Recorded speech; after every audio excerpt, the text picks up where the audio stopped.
વલસાડના ધરમપુરમાં આવેલો શંકર ધોધ સોળે કળાએ ખીલી ઉઠ્યો.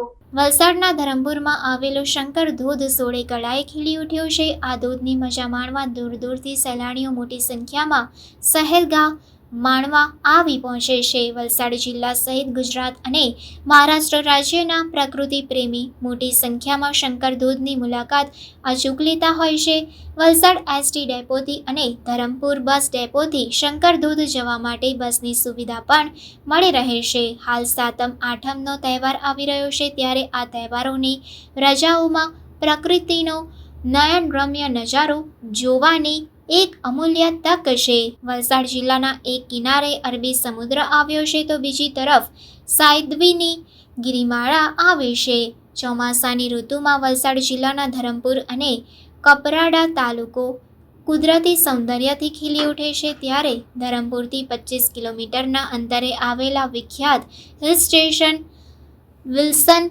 હિલથી નજીક આશરે 6 કિલોમીટરના અંતરે વાઘવડ ગામમાં આવેલા શંકર ધોધમાંથી નીચે તળેટીમાં ખડખડ વહેતું પાણી જોવા પર્યટકો ઉમટી રહ્યા છે. જો કે અહીં પ્રવાસીઓ માટે સુવિધાનો અભાવ છે. શંકર ધોધ સહેલાણીઓ માટે મોટું આકર્ષણનું કેન્દ્ર બન્યું છે. ચોમાસા દરમિયાન શંકર ધોધ ખાતે હજારોની સંખ્યામાં સહેલાણીઓ ઉમટી પડે છે.